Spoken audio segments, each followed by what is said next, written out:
అల్లు శ్రీనివాస్ ప్రారంభోత్సవ కార్యక్రమానికి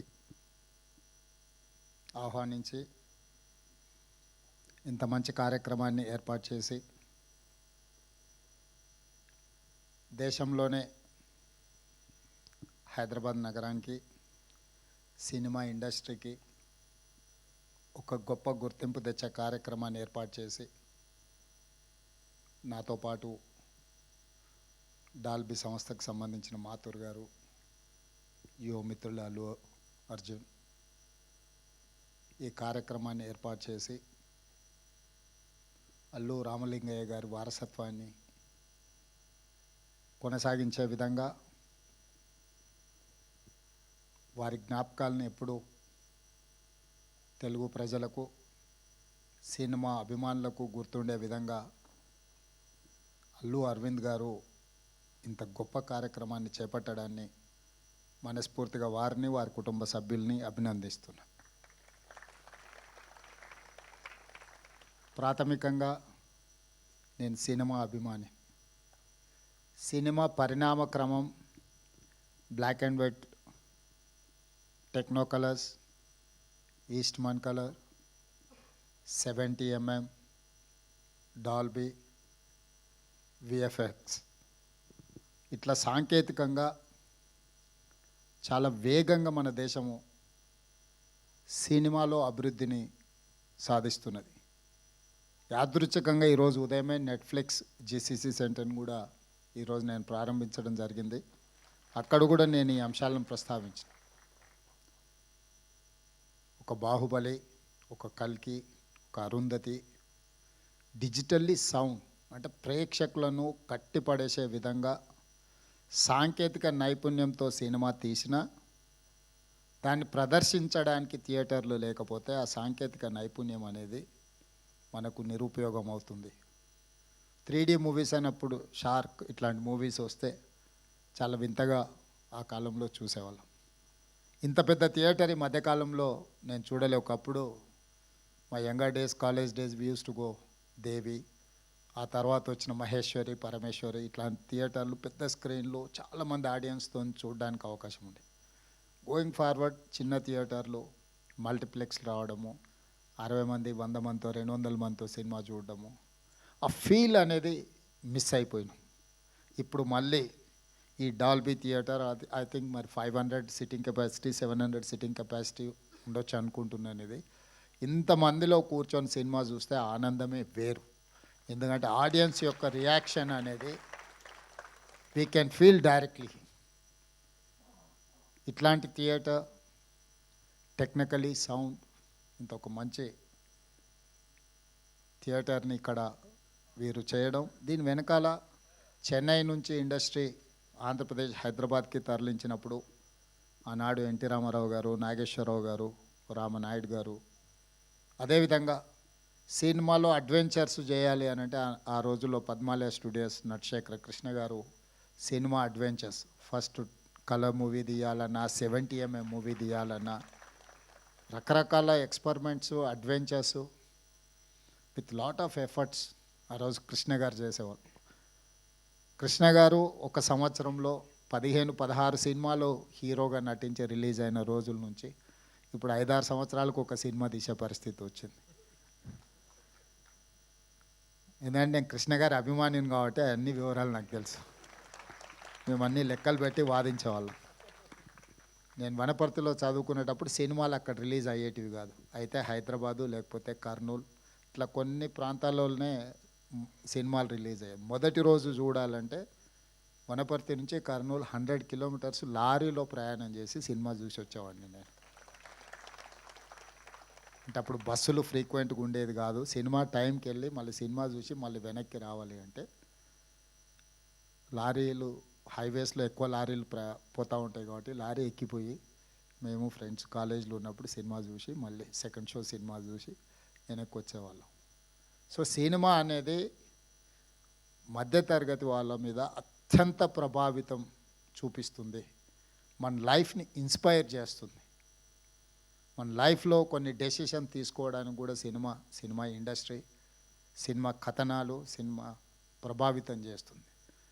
సినిమా అనేది ఒక కమర్షియల్ ఎలిమెంటే కాదు, సినిమా అనేది ఒక సోషల్ యాంగిల్లో అత్యంత ప్రభావితం చూపించగలిగిన ఇండస్ట్రీ. సినిమాను క్యాజువల్గా మనం తీసుకోవాల్సిన అవసరం లేదు. It is going to influence on our lives. It is we have to recognise cinema as a industry. Telangana రాష్ట్ర ప్రభుత్వం ఐటీ, ఫార్మాతో పాటు సినిమా ఇండస్ట్రీని కూడా ఒక గొప్ప పరిశ్రమగా తెలంగాణ రాష్ట్రాన్ని అభివృద్ధి చేసే దాంట్లో దీన్ని ఒక భాగస్వామ్యం చేయాలనేది మా ఆలోచన. నేను చాలా సందర్భాలలో చెప్పిన, ఎట్లయితే హైదరాబాద్ నగరాన్ని బెంగళూరు, ఢిల్లీ, ముంబై, చెన్నై నగరాలతో మాకు పోటీ లేదు. మాకు role model China, South Korea, Japan, Singapore అని ఎట్లయితే చెప్తున్నో, టోక్యో, సింగపూర్, న్యూయార్క్ నగరాలు మాకు పోటీ అని ఎట్లయితే చెప్తున్నానో, ఎవరైతే మాకు రోల్ మోడల్సో మేము వాళ్ళతోనే కాంపీట్ చేయదలుచుకున్నాం. తెలుగు సినిమా ఇండస్ట్రీ కూడా పక్కన కోలీవుడ్తోనో లేకపోతే శాండల్వుడ్తోనో లేకపోతే బాలీవుడ్తోనో కాదు, we have to compete with Hollywood. Hollywood movie చూడడం కాదు, హాలీవుడ్ మూవీ కూడా ఇక్కడ తీయాలి, ఇక్కడ ప్రదర్శించాలి. ఇక్కడ టెక్నాలజీ, అందుకే ఈరోజు నెట్ఫ్లిక్స్ ఓపెనింగ్ అప్పుడు కూడా ఐ టోల్డ్ దెమ్, మీకు ఏం కావాలన్నా మా గవర్నమెంట్ 100% సపోర్ట్ చేస్తుంది. నాలెడ్జ్ హబ్ క్రియేట్ చేసినప్పుడే ఇండస్ట్రీ అనేది ప్రమోట్ అవుతుంది. ఈరోజు కృష్ణానగర్ని మనకు చిన్న చూపు చూడవచ్చు, కానీ ఆ కృష్ణానగరే గొప్ప గొప్ప సినిమాలు ఇవ్వడానికి ఒక గొప్ప వేదికకు, ఒక బాహుబలి వచ్చిందన్న, ఒక పుష్ప వచ్చిందన్న, ఇట్లాంటి గొప్ప సినిమాలకు పనిచేసిన సాంకేతిక నైపుణ్యం ఉన్న కళాకారులు చాలామంది అక్కడ ఉన్నారు. ఈ ఇండస్ట్రీని తెలంగాణ రాష్ట్ర ప్రభుత్వం గుర్తించడమే కాకుండా ఈ ఇండస్ట్రీ పెరగడానికి అవసరమైన అన్ని సహకారాలు అందించడానికి ఈరోజు తెలంగాణ రాష్ట్ర ప్రభుత్వం సంసిద్ధంగా ఉంది.